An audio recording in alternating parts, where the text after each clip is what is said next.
Yo, yo, yo, yo, yo, yo, yo, yo, yo, yo, yo. What's up? Good afternoon. How we doing? How we feeling?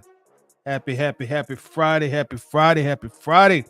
We ain't here on a Friday afternoon, which is normally not the case on this channel. Fridays for us are normally on the Waffle House. But this is our 30-minute break for this week. 30-minute break. Well, I try my best to do this thing in 30 minutes or less. And this is something for the people that watch the channel that don't always want to that don't always want the 2 hour long live stream, the 3 hour long live stream, 4 hour long live stream. So the reason we start calling this 30-minute break, hey man, this is something you can digest on your 30-minute break at work, or just a 30-minute break from the household.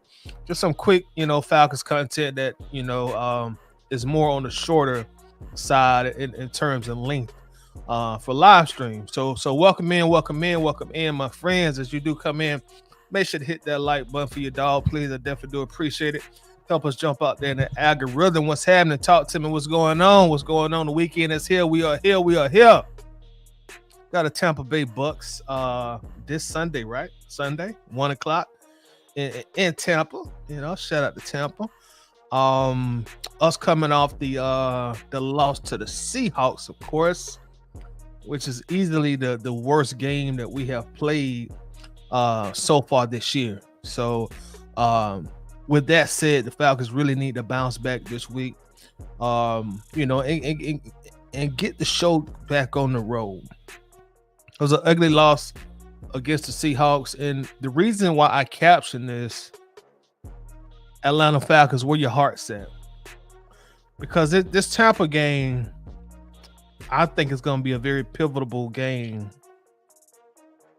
to let us know what kind of team we got, what kind of ball players that we got in that locker room, what kind of leadership we got in that locker room, and ultimately how our season, or at least our regular season, will end. So where your heart's at, Falcons? And don't get me wrong, I thoroughly understand and I accept. It's important that I say I understand and I accept. You're not going to come out every game in the NFL season and look great. It's just not going to happen. There's a reason why. In the NFL's long story history of existence, there's a reason why there's only been one team to have a perfect season. There's a reason why. In modern day times, we had the 2007 New England Patriots look like they were going to be the second team, but they couldn't even do it. Because you're asking a football team to be almost not human, to go through a 14-game season, a 16-game season, 17-game season nowadays, it'd be perfect. And when I say perfect, to win every game, come out there, you sharp, you crisp, you almost mistake free. It's damn near impossible. So outside of, I think that was the 72 Dolphins, y'all correct me if I'm wrong, that's the only team that has had a perfect record and won the Super Bowl. That's just how hard it is to come out here every single Sunday and win games. So with that said, I'm cool at this point. I was mad on Sunday. I was upset on Sunday. Upset is probably a better word. I wasn't mad. I was a little upset, disappointed. Let's just say disappointed of our showing this past Sunday. But you know what? It happens. It happens. You chalked it up, you dust yourself off, you get back up, and you get ready to fight again. I'm hoping. I kind of don't even want to say I expect, because I'm not 100% sure, but I'm hoping that this team will show us that they got heart, they got fight, and they will come out and respond to that ass kicking that the Seahawks gave them. So that's why I asked Atlanta Falcons, where your heart's at? This is going to be a game that you really need to respond to. You really need to respond. Reassure your fans, the rest of the NFL, and then also yourselves that, hey, you know what? We're a pretty good football team. Yeah, Seahawks got the best of us. We had that one rep in the pass ability, and after that, the game just kind of got away from us. Metcalf, he made that one miraculous catch on the sideline against AJ Terrell, and then he had the long touchdown with it. There were 2 missed assignments by the Falcons. The linebacker missed an assignment. Justin Simmons missed an assignment. Hey, that happens sometimes. We ain't perfect, but you know what? We got heart. We took that personal, and we took it so personal. We're gonna come out and we're gonna punish the Tampa Bay Buccaneers, who will be missing 2 of their top wide receivers. So this is a game that I want to say expect. I'm going to give the Falcons the benefit of the doubt. I'm going to say I fully expect the Falcons to come out here and be dominant from start to finish. Win that game in Tampa. Where your heart's at, Falcons. Get back to 5-3. You win this game, you still got half of the season left to play. But if you win this game, you are really in the driver's seat in the NFC South. At that point in time, you really control your destiny. Not only do you beat Tampa, but it also gives you the tiebreaker. If that comes into play at the end of the season, you got the tiebreaker against Tampa because you swept them. That then puts you 4-0 in the NFC South with New Orleans to play next month, and also another game against Carolina, which you should be able to go out there and beat both of them teams. So you can really, Falcons, you really can set yourselves up to sweep the NFC South this year, winning tomorrow. And I already know Tampa gonna come out to play. They're gonna come out to play. They know they're gonna be missing some guys. Baker Mayfield gonna come out to play. Those guys gonna come out to play. They're gonna be at home. They're gonna play us tough. Y'all know how the NFC goes. We play each other tough. There are no gimme games in the NFC South. So Tampa will come out to play football. They're not just gonna lay down. The Tampa Bay Buccaneers feel like they are the best team in the NFC South. They feel like they're the kings of the South. They feel like, man, we done ran this division the last 2 years, I think. This is our division. Yeah, y'all, the way Tampa looking at this year, y'all got lucky against us the first game, but y'all got to come back down here to Florida. We got something for y'all. So Falcons, where your heart's at, or are we in the process of getting ready to turn a corner as a franchise? When I say turn a corner, leave the era where we had 6 consecutive losing seasons. Are we at the point where we're going to turn a corner as a franchise and start winning and start getting into the playoffs, and start to be taken serious and get some respect in the NFL, in the sports world, or we're going to go down to Tampa, make a bunch of mistakes, play sloppy football, and come back to Atlanta with our 2nd consecutive loss. If we handle business like I feel like we should handle business, that'll let me know a little bit more about this team. We go down there and we lay an egg. Then you're gonna start hearing, same old Falcons. Same old Falcons, they started off a little shaky, then they had that little 3-game win streak where they got a bunch of lucky wins in between. But these the same old Falcons, and we really our morale as a team, we really can't afford this loss. So I want to see how these guys going to take this personal. Is Raheem Morris going to take this personal? Where your heart's at, Raheem? Bijan, Kirk Cousins, Grady Jarrett, David Onyemata, Justin Simmons. Hey, D-line, Can y'all get the quarterback on the ground today? Linebackers, can y'all look like some studs for a change? You know, can we keep Kirk Cousins? Can our protection, offensive line? Let's go. Let's come out here. Let's just dominate this team. Like Seattle came in our crib and they dominated us. Let's dominate this team. So where your heart's at, Falcons? This is gonna be a gut check. This is really gonna tell us a lot about the team that we have here in Atlanta this year. Let's go to the chat real quick. Dundee Trice, what's up, Dundee? How you doing? Says too bad they're not healthy for Sunday. I think you're speaking of the Bucks. I assume. We got RMTJ. It's no pass rush. Baker is going to pass 50 plus times. Man, if they pass that amount of if they pass at least 50 times or close to 50 times, we better get at least two interceptions. You know. Jesse Bates is due for another interception. Justin Simmons due for one. AJ Terrell, hey, can you get two? AJ Terrell, can you do the unthinkable and get and have a multi-interception year? So if they pass the ball at least 50 times, man, well, we better at least get two interceptions. Hopefully at least three.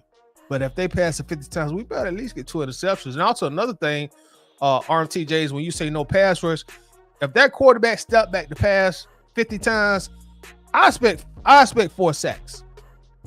I expect 4 sacks. If he's throwing the ball 50 times, I expect 4 sacks. J Dot in the building. What's up, J Dot? J Dot says, "What's up, Toddy? Atlanta cannot take this game lightly at all, no matter the injuries on the Succaneer side." I totally agree with you, bro. Totally agree. And that's why I say, bro, like, Falcons, where your heart's at, man. This is a game to assert some dominance right here, you know? And again, I know Tampa ain't gonna come to lay down, man. They're gonna come to play. You know, their defense still gonna come out there and they're gonna try their very best to dominate the line of scrimmage, to dominate the game totally, put a lot of pressure on Kirk Cousins and get him on the ground. You know, so I'm with you. We cannot take this game lightly. We need to come out there. We need to look good. We need to look dominant, and we need to play. We need to make them play our game. Don't go out there and try to play their game, and you go into the fourth quarter, and it's a tight ball game. No, you need to go into the fourth quarter, and this game needs to be over. And I know that could be asking a lot in the NFL because NFL games are traditionally very close games. But this is a game that we need a gut check where our heart's at. You know, we go out here and we win this game. We're dominant Sunday. You know what? Hey, we can kind of forget about that Seahawks game. Stuff happens. Even at our jobs, you know, we have that one day at our job when you get home, you're like, man, I really sucked at work today. I just didn't have it. I woke up feeling bad. It was just a bad day for being at work, man. I know I'm way better than this. So when I go to work Tuesday and Wednesday, boy, I'm gonna be on my P's and Q's. I just had a bad day at work, man. You know, and that's cool. Long as you bounce back, that's okay. Again, there's only been one team to have a perfect season in the NFL. Matty T in the building. What's going on, Matty T? Matty T says, "What's up, Todd?" Yeah, it's been a while, Matty T. Let's ring the horn for you. It's definitely been a while, Matty T, man. I hope you're doing good. Glad to see you in here today. Let's see, Slim, my dog Slim in the building. What's going on, Slim? How you feeling, bro? What's going down? This is "What's up, Todd?" As just take the Seahawks game. The Falcons got our coach, as well as they played completely dirty by those penalties. Those can be cleaned up. Penalties definitely can be cleaned up. As I said a moment ago, man, I think after that, I think it was 3rd and 5. And I think Geno threw an incomplete pass on the sideline, which would have got our defense off the field. But we ended up getting a roughing the passer call. And that was kind of the beginning of the game kind of getting away from Atlanta. You know, and that's how critical penalties can be. Because if we don't get that penalty, man, that game could have went a totally different way. You know, so just clean up the penalties, play our games. As you indicate, coach, and do a better job coaching, do a better job playing. You know, Um, Coaches can only do so much. To me, players are gonna dictate a game more than the coaches will, in my opinion. So I need our players to come out here and play. I need them to be dominant. You know, I need the offensive line to protect Kirk Cousins. I need Kirk Cousins to come out here and play a real good game Sunday. Um, ever since he broke Matt Ryan's passing record, I think he had 509 passing yards. The 2 games after that, he only had 1 touchdown each game, and he has failed to throw the ball over 250 times. So Kirk, in fact, outside of that 500-yard passing game, Kirk has not had another at least 300-yard passing game this year. So I would love to see Kirk Cousins get his second game passing for at least 300 yards, and let's get some multiple touchdowns. I looked it up the other day. Kirk Cousins right now today, as I talk on this telecast, Kirk Cousins is on pace to pass for 24 touchdowns and 14 interceptions. In a 17-game season, he's on pace to pass for 24 touchdowns, 17 interceptions. He needs to improve that pace. You know, that's not terrible by no means, but damn it's not good either. So, you know, I need some more production out of my quarterback. You know, if we can sit here and we can talk about the deep line, the linebackers, AJ Terrell or Caleb McGarry, we can talk about Kirk Cousins too. Come on, Kirk. You know, you the engine underneath the car, or you the engine in the car. Everything is going to revolve around you. So, hey, I need Kirk Cousins to step up and play some better football this Sunday also. You know, so we need him to get going. The running game, I feel confident that they're going to continue playing good, but I need my quarterback to start playing some better football as well. Abel in the building. What's going on, Abel? How we doing today, bro? What's happening? Abel says Lake is not it. Peas did more with rejects from the Bears and the Titans. I don't know if I'm ready to make that proclamation just yet, because Dean Pease, from what I remember, Abel, and refresh my memory, bro, because I'm getting old, man. I don't think the defense was ranked very highly when Dean Pease was here. And one thing about me, if y'all ain't figured it out yet with me, I should say always, but I tend to is a better thing to say. I tend to point the finger more at the players than I do the coaches. Because as that old saying goes, man, players play, coaches coach. You know, all in all, I don't think Jimmy Lake is doing a bad job. You know, the defense is ranked 17th, I think, the last time I checked. So I don't think he's doing like a bad job with what he has. You know, if I'm being honest, you know, we don't have good linebackers. You know, we don't have good linebackers. The heart of the defense, we are weak. You know, for all Trey Anderson's speed and his athleticism, and you know, he's still like he's still an LB2 to me. You know, and I love me some Nate Landman. You know, but I'm not delusional about Nate Landman. He's not an impact linebacker. He's still like an LB2, LB3. You know, Kane Ellis, LB2. The rookie JD Bertrand, he's a special team player. You know, so the heart of the defense, you know, there's a big talent deficiency there. You know what I mean? So no matter the type of coach you bring in here, if that talent isn't there, the coach is going to struggle. And there's definitely a talent deficiency in that front seven of our defense. You know, I don't think Grady Jarrett has been playing bad football, but I don't think he's been playing great football either. David Amyamata has started off slow, and don't get me started on Matthew Judon, Arnold Abakady. Like, these guys are not winning their matchups. And I don't think no coach can come in here and just make guys who are not playing good football or who don't have the proper talent become something they're not. You know, can coaching help? Of course it can. But when the talent isn't there, hey, man, good luck. When Bill Belichick lost Tom Brady, he looked like a totally different coach. And Tom Brady went to Tampa, he still kept winning Super Bowls. So ultimately, my point is like the players still got to play. They still got to go out here and make plays. These first 7 games, what I've seen from this defense, especially the front seven, like they just get beat. They get beat a lot. They are not making plays. They're just getting beat. You know, so I need the players to do a better job. I really, really, really do. I need my players to step up and play a whole lot better. Christian Lewis in the middle. What's going on, Chris? It's Falcons Friday. It is Falcons Friday. Rise up, my fellow Dirty Birds. Let's go out here and get this win against Seattle. Great to have you in here, Chris. I hope all is going well. We also got our brother Red Swarm in this thing. What's good, my brother from the 478? Let's ring that horn again for the 478. He says, wait a minute, I lost the. Okay, there it is. What's good, Ty? The Falcons need to beat the hell out of Tampa while they down. I agree.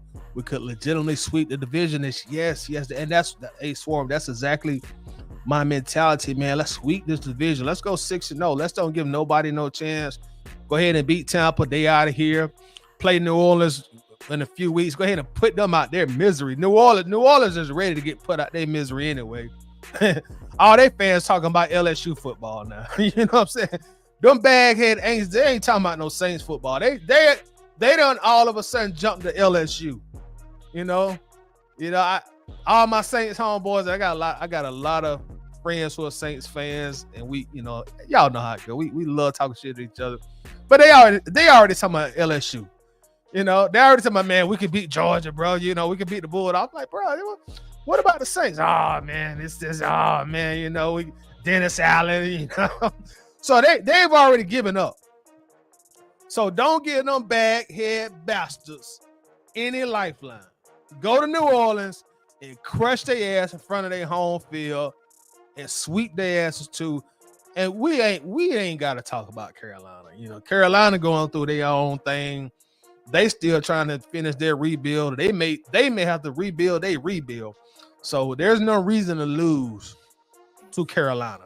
But first things first, go down here to Tampa, get that dub, and not the other two teams totally out of here. Go ahead and put New Orleans out of their misery next month, and then Carolina is Carolina. Red Swarms. Oh, they done had 3 years. Okay, damn. So they've been running the NFC lately. All right, damn. I didn't even. I knew it was at least 2 years, but I know it's 3 years.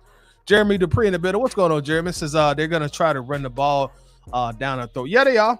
And I'm gonna be honest with you, I don't blame them. If I was the offensive coordinator and I'm playing the Falcons, that would be my scheme too. I'm gonna try to run the ball right down their throat, right where they're weak at. Run the ball right in that interior. And that goes back to me when I mentioned the talent, man. Like D-line linebackers, man, like they need to step up, And there's still a lot of football left to play, They could come out this Sunday in the following game and they could start playing, good football, which I hope eventually becomes the case. But the first half of the season or the first 7 games, I really feel like that front seven has been pretty underwhelming. And, they really, really, really, need to step it up a little bit. We got our brother Rustin Moore is in the building. What's going on, Rustin? How we doing today? Says, believe in the team, but Lake has been bad so far with a very talented defense. Wait a minute. Talented defense. We might have to talk about that. Especially when you say very talented defense. If we played the Lions today, they would score 45 on us, bro. The offense is A1 legit. No pass rush isn't good in January. And this goes back to, I think, with the response I made to Abel. Like, I understand, like, the coach has to take some responsibility, but like, man, what about the players, man? You have to look at the players and what they're doing on the field and what they're not doing on the field as well. Like these guys just haven't been winning their matchups like these first 7 games. So again, I'm not the one that's gonna put a lot of the emphasis on the coaching. That's not me, especially when I see what we bringing on the field. When I see your linebacking trio, or I should say trio, your linebacking core. When I see the core of our linebackers really would not start or not be the LB1 on probably 80% of the, at least 80% of the NFL. At least 80% of the NFL, nobody in our linebacker room would be a linebacker one. You're gonna have problems. You're gonna have problems stopping the run. If you ain't got no good linebackers, you're gonna have problems. When I see a deep set line that consists of guys coming off major injuries, all on the other side of 30, who can't win matchups, you're gonna have problems. You're gonna have problems. Like a coach can't make players just do something that they're not capable of doing, or do something that they're no longer capable of doing. Yamato, over 30 years old. Grady Jarrett, over 30 years old. Both of those guys coming off injuries. Grady coming off a more serious injury. Matthew Judon, over 30 years old, coming off a season-ending injury. Arnold Ebiketie really has never shown to be that guy. Lorenzo Carter never shown to be that guy. We got a lot of utility guys out there in key positions. So I reserve a lot of finger point at the coaching staff when I see what we got on the field also. And I'm not excusing Lake from any kind of blame, but man, that defense, like I don't know, Russ. I think you might be giving them too much credit when you say very talented. I think we're giving them too much credit. I think we got some guys in the defensive backfield who are very talented.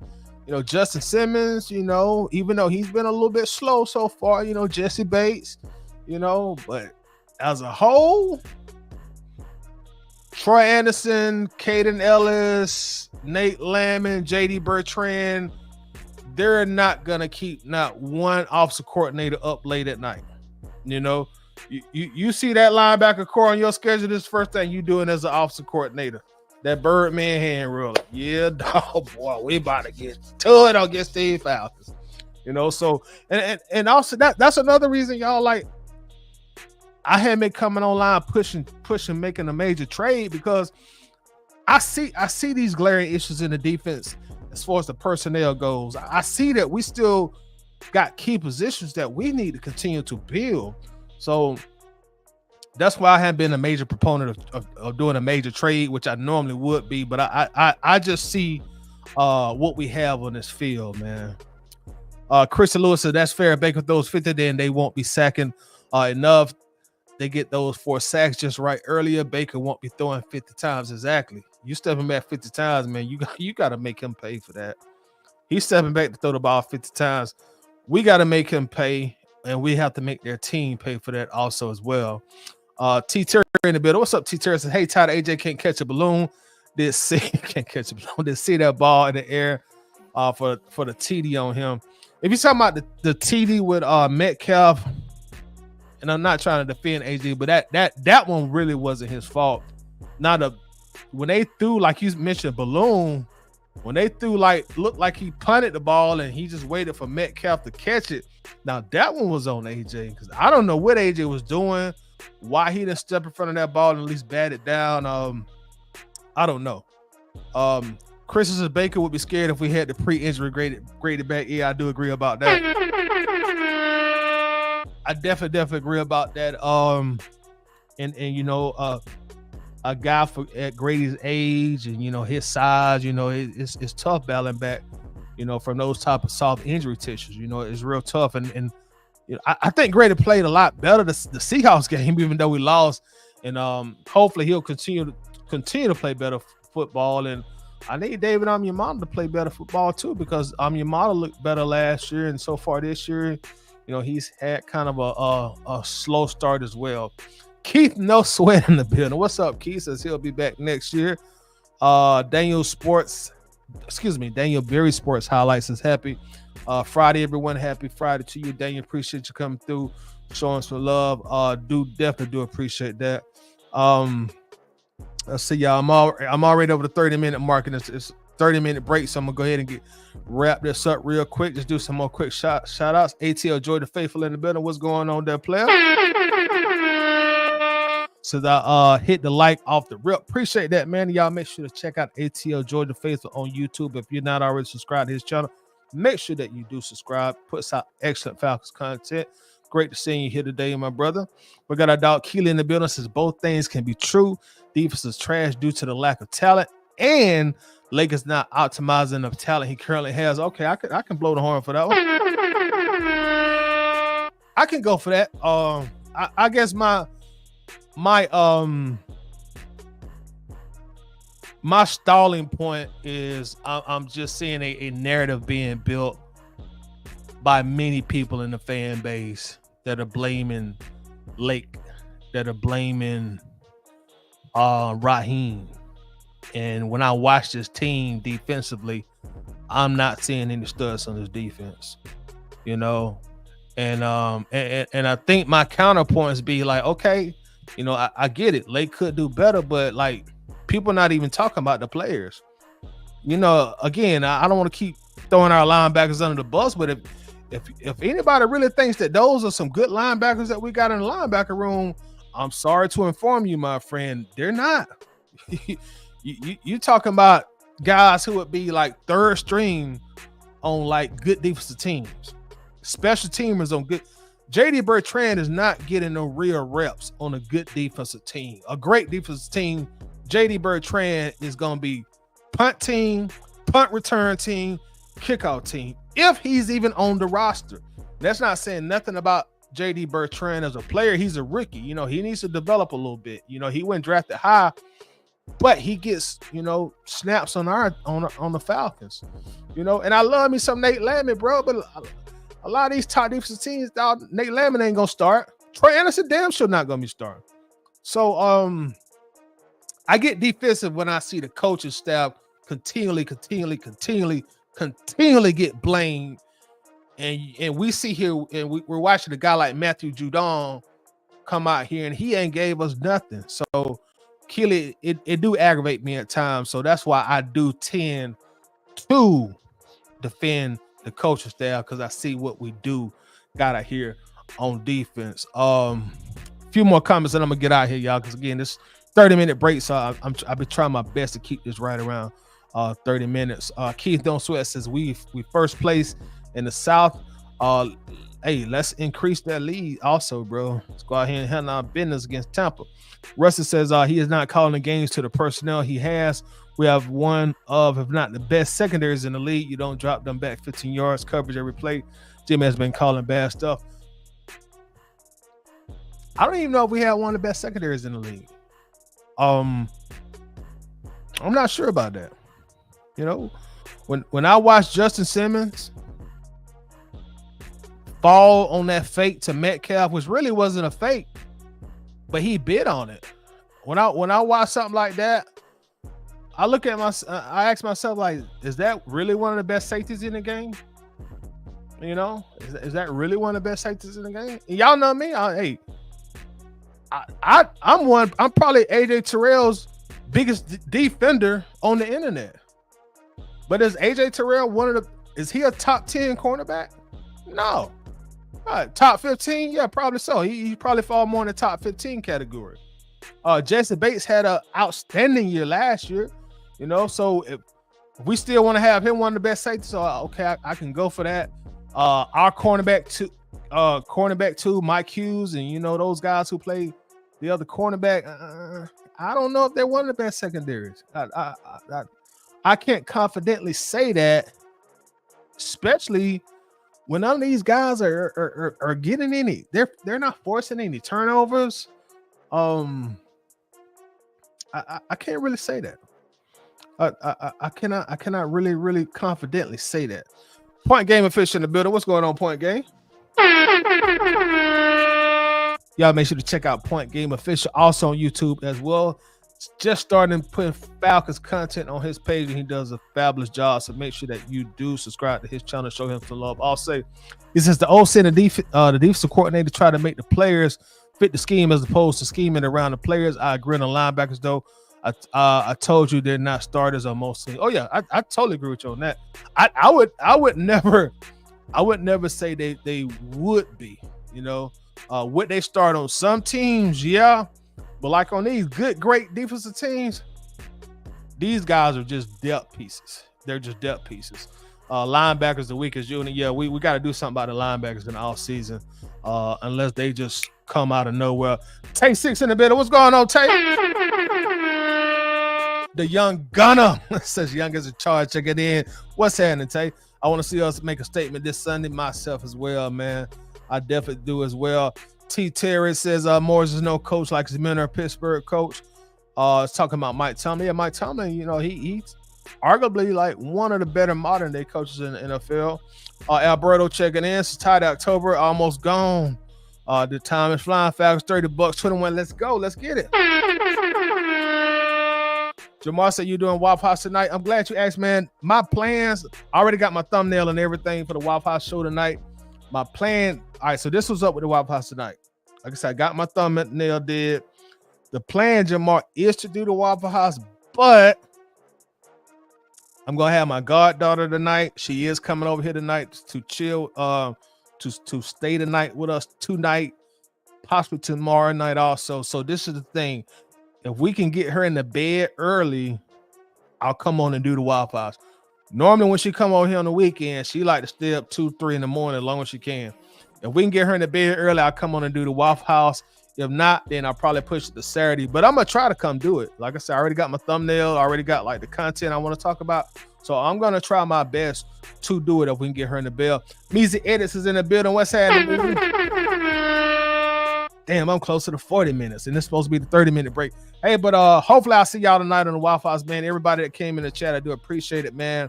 If we're not Waffle Housing tonight, we definitely should do it on Saturday night, but I'm going to try my very, very best to do it tonight. Peace out, y'all. Y'all be safe this weekend.